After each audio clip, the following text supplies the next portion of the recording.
arquiteto Ezio Deda cumpriu toda a sua vida de estudante do ensino de primeiro grau como aluno das escolas de Simão Dias e de Lagarto. No momento de ingressar no ensino de segundo grau, se transferiu para a cidade de Aracaju e, em Aracaju, foi estudar no Colégio Arquidiocesano. Para Ezio, era um mundo novo. Ele relata o seu entusiasmo com as disciplinas da área de humanidade e as suas dificuldades com as disciplinas das ciências exatas, das ciências da natureza.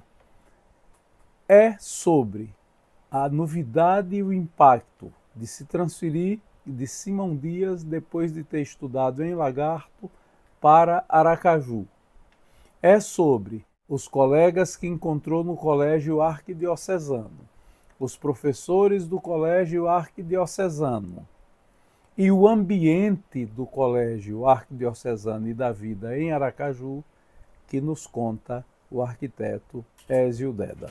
Veja, eu tinha dois colegas de turma que tinham vindo comigo de Simão Dias, né? A Evan Carine e o Roberto Carvalho, né? Os três. Desde jardim, acompanharam tudo. Mas assim, nós penamos muito com inglês e com exatas. Com as humanas não, mas com inglês e exatas foi uma dificuldade imensa.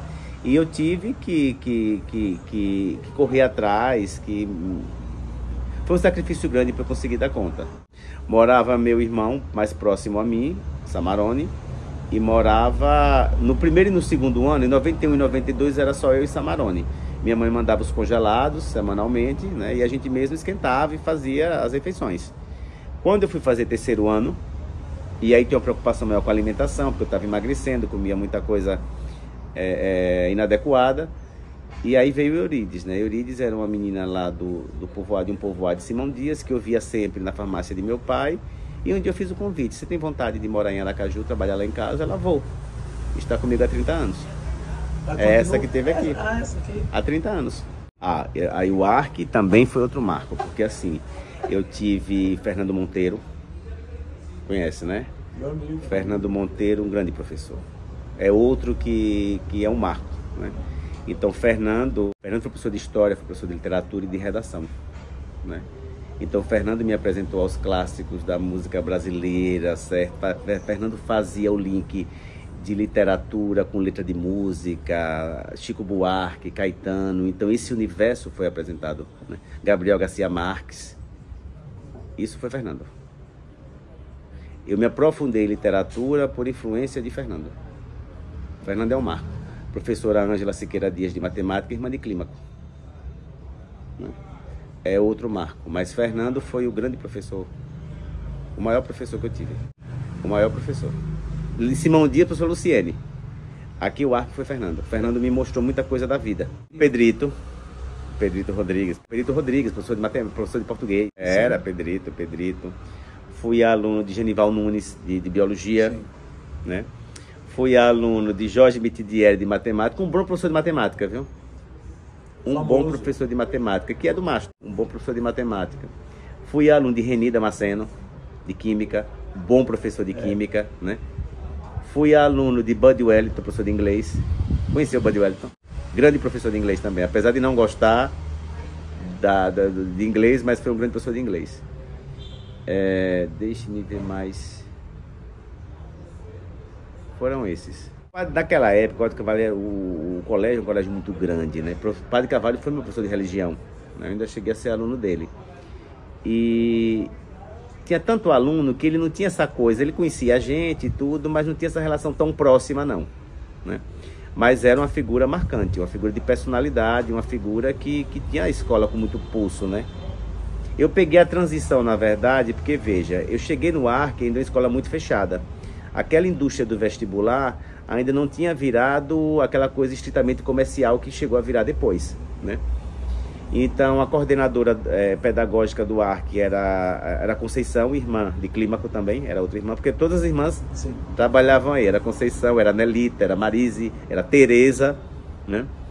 E era a Ângela, professora de História. Quando eu ingressei para o terceiro ano, o Padre Carvalho enxergou que tinha uma concorrência acontecendo com as outras escolas do mesmo nível, né? Salesiano, Dinâmico, depois o Amadeus foi criado, mas depois, o Amadeus e São Luís vieram depois. Então ele colocou Reni como coordenador do terceiro ano, porque Reni já vinha com um olhar mais mercadológico, né? Eu lembro de Reni criar um ranking das melhores médias e notas. Hoje aquilo ali seria um abuso, claro, um assédio moral sem precedentes, né? Porque colocava na porta o ranking das médias e ainda os alunos eram convidados a mudar de curso. Então quem não tinha média boa não podia fazer medicina porque baixaria a aprovação do colégio, né? Então tinha um simulado e naquele simulado fazia-se a triagem, ó, você vai para humanas, você vai... Existia uma coisa, né, muito invasiva, né, agressiva e invasiva e desrespeitosa até. Mas enfim, era a realidade do momento, não dá pra gente analisar historicamente o que aconteceu com os olhos de hoje, né? Bom, então eu peguei essa transição de uma escola mais tradicional, mais voltada para a educação, para a formação, a uma escola que começa a se transformar com esse olhar mais mercadológico da indústria do vestibular. Eu peguei essa transição. Sempre foi uma tragédia de esporte. Eu gosto do exercício físico da academia, de ginástica, da coisa da musculação. Eu gosto. Eu detesto competir em qualquer coisa. Isso é um traço meu. Por exemplo, você vai ter que disputar isso. Eu já perdi o tesão. Eu não gosto de competir, não é uma coisa minha. Eu não tenho um exercício. Eu gosto de fazer coisas que talvez as pessoas nem pararam ainda para pensar que elas podem ser feitas. Então eu gosto de me aventurar pelo desconhecido, né? Se tem que disputar, se tem que brigar, se tem... não me apetece. Não é uma coisa da minha formação, da minha natureza, não é. Eu não gosto de concorrer com nada. Estudar pela manhã. Então tinha que pegar o ônibus, o Augusto Franco Bugio, que era o ônibus que fazia a linha, né, de lá do Mar Azul, aqui a Praça Camerino, né? Então eu entrava às 7 horas, saía de casa às 6 horas, vinha para o Arc, estudava, meio-dia voltava para casa e à tarde era estudar para poder dar conta do déficit que eu tinha. E aí eu estudava de segunda a sexta, tinha aula sábado pela manhã. Quando terminava a aula eu já vinha com um bornal, daqui eu já ia para a rodoviária para ir para Simão Dias. Todos os finais de semana iniciais eu ia para Simão Dias, depois aí comecei a ter colegas aqui e tudo, a querer ficar, programação final de semana, e aí foi ficando mais espaçado, né, a ida para Simão Dias. Praticamente eu só ia nas férias. 91, 92 e 93, os 3 anos no Arc. E aí pelo lado da minha afinidade com humanas, né, eu optei por direito, como eu expliquei.